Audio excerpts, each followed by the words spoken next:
Even if many countries have got rid of their main battle tanks to rely only on 6x6 or 8x8 combat vehicles, it appears that in some circumstances the need for heavy, medium or so-called light tanks remains blatant. So, Army Recognition starts broadcasting a series of video presentations dedicated to a selection of main battle tanks among the most modern ones in the world.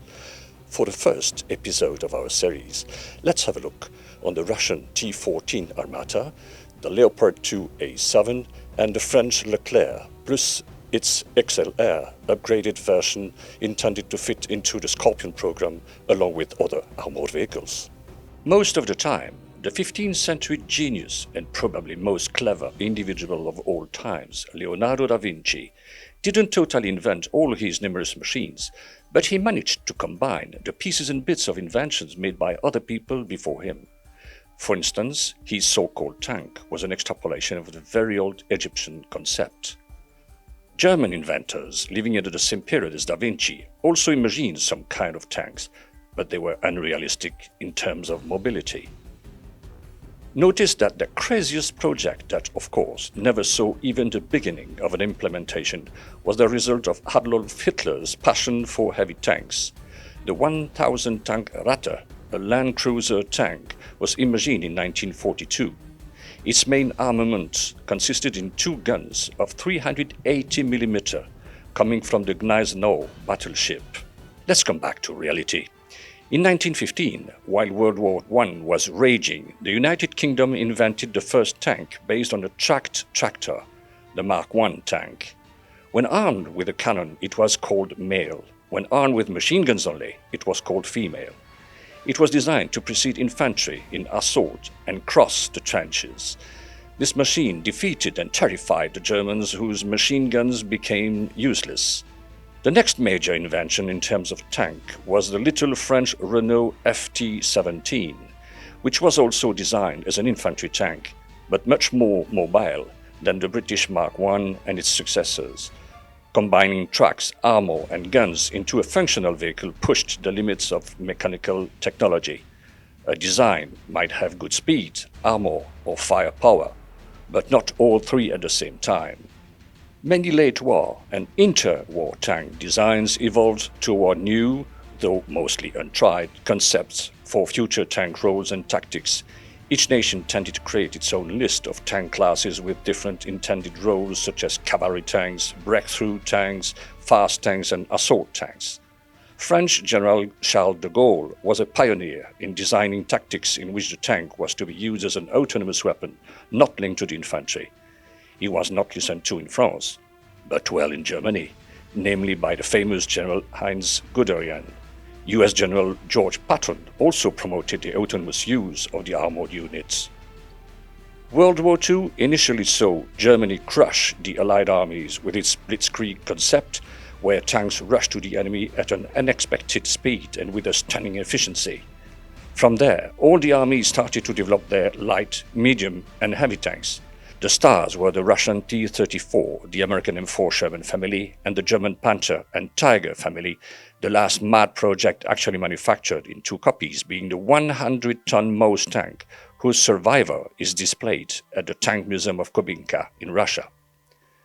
The Korean War, the Vietnam War, and in general the Cold War saw the development of the main battle tank all over the world, still with many projects either tested or never manufactured. For the first episode, let's have a look on the Russian T-14 Armata, the German Leopard 2A7 and the French Leclerc, plus its XLR upgraded version intended to fit into the Scorpion program along with other armored vehicles.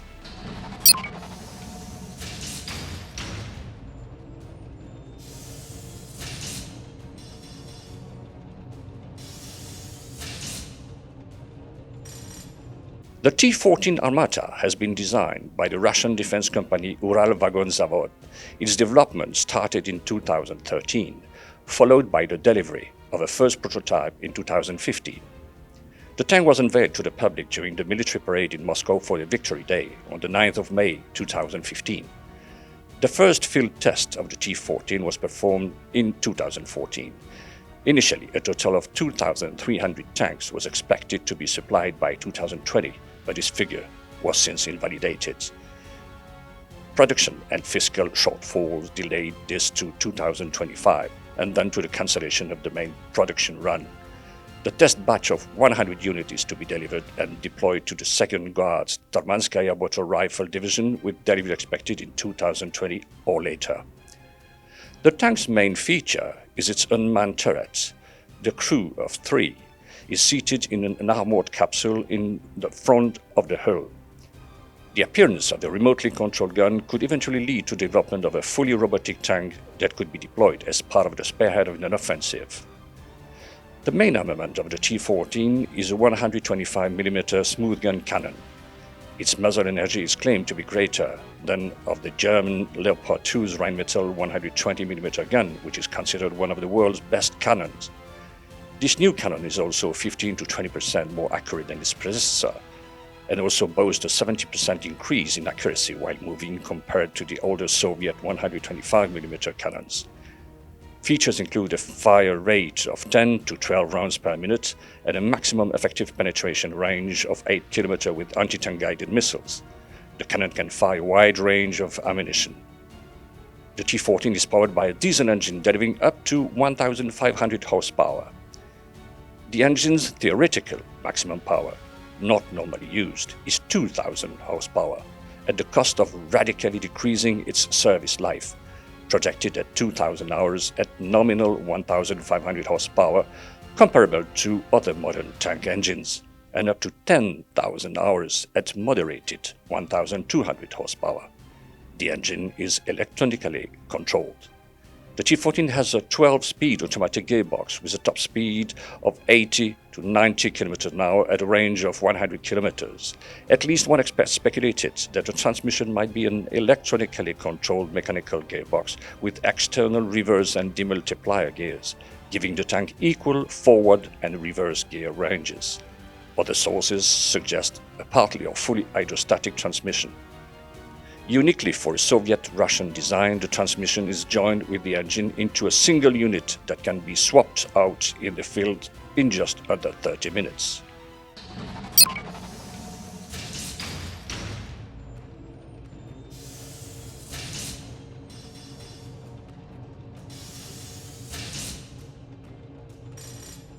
The 64.5-ton Leopard 2A7 is a modernized version of the Leopard 2A6 main battle tank.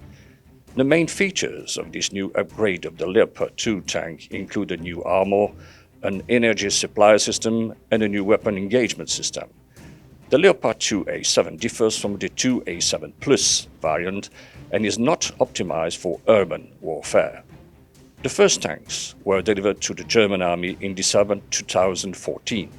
On May 2017, Krauss-Maffei Wegmann signed a contract to upgrade the then 20 existing Leopard 2A7s into 2A7V variant. The main armament of the Leopard 2A7 is similar to the Leopard 2A6. It consists in a 120mm smoothbore gun from Rheinmetall. The tank is also armed with an MG3A1 coaxial machine gun in 7.62mm caliber, and another MG3 machine gun mounted on the loader's hatch located on the left side of the turret roof. The standard armor can be fitted with additional modules to increase protection all around the tank against anti-armor weapons. The Leopard 2A7 is motorized with an MTU liquid-cooled V12 twin-turbo diesel engine developing 1,479 horsepower at 2,600 RPM, coupled to a rank automatic transmission providing 4 forward and 2 reverse gears. With a torque converter, the tank can reach a maximum road speed of 70 km an hour and offers a maximum cruising range of 450 kilometers.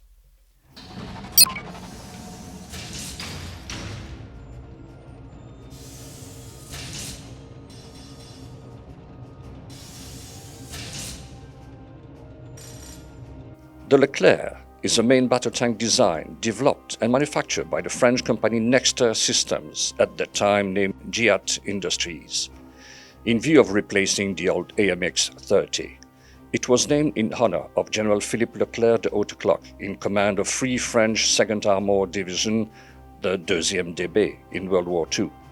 The first production Leclerc was completed in December 1991 and delivered to the French Army on the 14th of January 1992. The French Army operates a total of 406 Leclerc, and the United Arab Emirates Army has 388 ones. The Leclerc is equipped with a Chian Nexter 120mm smoothbore cannon.